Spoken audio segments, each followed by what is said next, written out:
Good evening from Zurich, Switzerland. To be exact, we are about 7 hours ahead of you in Central Time Zone, and Ruben and I had a very good journey. We flew from Wichita to Chicago, from Chicago to Frankfurt, Germany, and from Frankfurt to Zurich, Switzerland, where we were joined up with a youth venture tour put on by Mennonite Mission Network. It's a neat group. We're getting to know each other, and so far we're all enjoying each other. Putting up with an old man like me, that's pretty cool. Today we had the opportunity to tour the old town of Zurich, where we're staying for most of our nights. That's where all the action happened between Zwingli and the Reformers and the Anabaptists. It's a very interesting place to be, and for me, who's read so much about Anabaptist history, I have just geeked out big time. And poor Ruben had to hear all my wonderful lectures about Anabaptist history, architectural lectures about Anabaptists and theology, and you know what? I know it all, and now so does he. Lucky him. I want to, but all things serious, I want to reflect a little bit on our day. I want to show you some snippets of the places we've been at. And unfortunately, the sound isn't perfect, but it's speaking, considering how far apart we are, hey, it is what it is.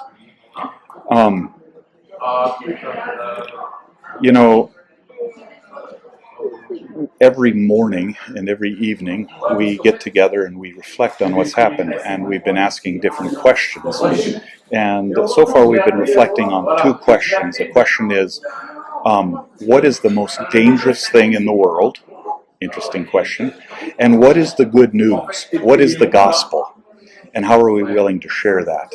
And part of our gathering is not only Anabaptist 500, but it's also the 100th anniversary of Mennonite World Conference. So we're using the basic convictions of the Mennonite World Conference, which you'll have to look up, to shape our days and our reflections.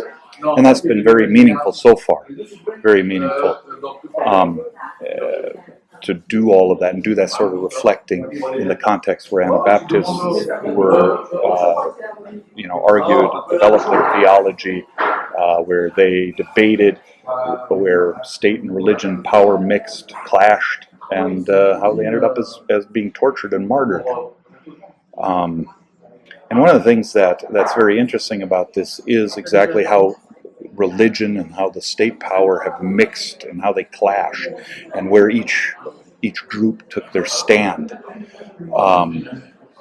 Zwingli and the Reformers and Anabaptists like Felix Mons and Conrad Grebel, and each of them were all good people who thought they were doing the right thing. They were absolutely convicted. They were certain they were doing the right thing, but they were also convinced that they were so right that they were willing to do some pretty wrong things to each other, like they were willing to persecute each other and kill each other over doing the right thing in Christ's name. And so the question always is, what are we willing to do? What are we willing to allow the state to do in the name of Christ that is opposite to what is Christ? And that's was really driven home, especially considering we were the ones being persecuted for that. And so we're asking the question, where do we draw the lines? How are we willing to be so certain that we'll take it out, that the ends justify the means? That allows us to suspend the way of Jesus Christ. I think that's very interesting, and we're having a very good time reflecting on those questions. How much is our certainty worth? And is our certainty so certain that we are so certain that we could kill another person or persecute another person for what we are certain that they are wrong for? Interesting. Earlier in the service here today, you saw a video about the history and how this all came about, and we got to see some of those sites in person. Ruben was a little bit shy. He thought he would rather not speak, and let me do the speaking, he'd do the videoing. So we have some little video snippets. Again, we apologize for the sound. It is what it is. So enjoy those, and then I'll wrap it up with a reflection. Beeler Mennonite Church, welcome to Zurich, Switzerland. This is the Frauenmünster Church. It was founded way back in 1800s by a son of Charlemagne. Anyways, what you see is one of the main churches down in the Zurich downtown, the old downtown, was an old Catholic church, and now it's been whitewashed to make it a Reformation church. It would have been here at the time of the Anabaptists, and what makes it especially reformed is that they whitewashed all the walls. They took the centerpiece. Ruben, if you want to show them the centerpiece instead of the altar, it is a baptistry. It's a baptistry which centers it on baptism, and then also the pulpit. And the baptistry, of course, is the center because that is for child baptism, and that's where the Anabaptists and the magisterial reformers butted heads. Yep. All right, here we are in the downtown of Zurich, and this is a statue of Ulrich Zwingli. Zwingli got together with the original Anabaptists, Conrad Grebel and Blaurock and others, and they translated, argued, they were scholars. In the end, they divided over baptism. Zwingli was in control of this city. The Anabaptists had to go out to the countryside, and they had debates, and in the end it involved in persecution, and we're standing right by the river where Conrad Grebel, not Conrad Grebel, where Felix Mons was drowned, not in the exact spot, but by the river. So, influential part of the city. This is the Grossmünster Church, which was the center of religious and the economic and the magisterial power of Zurich. This is where the Anabaptists had their debate with Zwingli. The church council decided that Anabaptist teachings were heretical, and so they were kicked out into the countryside. Okay, we are one block off from the Grossmünster Church. The Grossmünster Church was the center of Zurich. It represented the ecclesial power as well as the magisterial power. They were married, church and state was married together. Now that's where Ulrich Zwingli was. Now just up the street is where Felix Mons' mother lived, and we don't know exactly where, but within a stone's throw of the major church, we have where the first baptism, Anabaptist baptisms, took place. That's amazing. They didn't go hiding anywhere. They were right in the middle. They knew what they were doing, and right within a view of Zwingli's parsonage, which is right around the corner over there, they did the radical act of rebaptism, which was also political treachery, along with a lot of other things, as well as faith. So imagine that. As I always thought it was far apart, but it was all within a stone's throw of where everything was happening here in Zurich. Okay, we're right here on the Limmat River, which comes out of the Zurich Lake. Right behind me, you can see the Grossmünster Towers. We've talked about those already, and you can see the city council, where the power of the city and state were together. Right here is a plaque along the Limmat River that talks about Felix Mons, the first Anabaptist martyr to be murdered. He was drowned here in this river, and then there was also another Anabaptist, Hans Landis, in 1614, who was also killed here.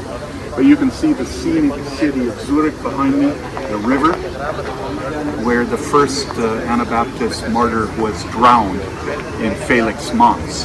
One of the things I noticed was, for me, this was all sacred ground, and yet there were tourists from all over the place that had no idea about the faith stuff, or didn't even care. They were there for the architecture, just there on vacation or whatever. And it's interesting how places have this sort of meaning, and they're sacred, and also the stories that come with it, on which we hang our hat, on which we ground our own faith and our own story in it.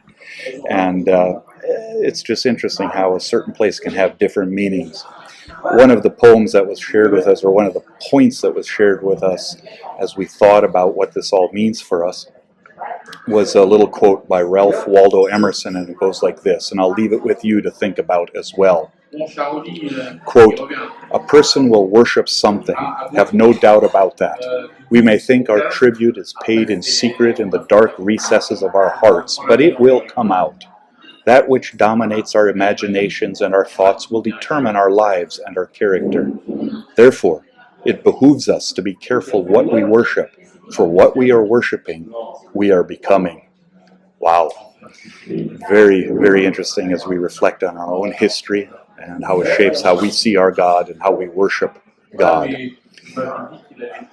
Well, tomorrow we're going to go worship in the city of Bern, where there's a Mennonite church, the oldest Mennonite church that's been there since 1600s worshiping. There's a Pastor Neufeld who is the pastor there, so I'll look forward to that. worshiping with them. It's out in the countryside. It also happens to be the place where Simmental cattle originated. Wow, hey, look at that.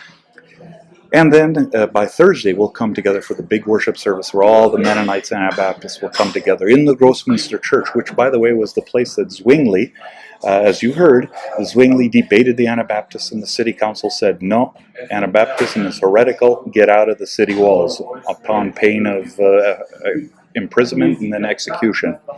And as Mark Jansen, the professor of Bethel College history, said when I caught him at Bethel graduation, he says he can't wait to see the Grossmünster Church, which seats maybe, they thought maybe 800 people, be filled with heretics, with Anabaptists.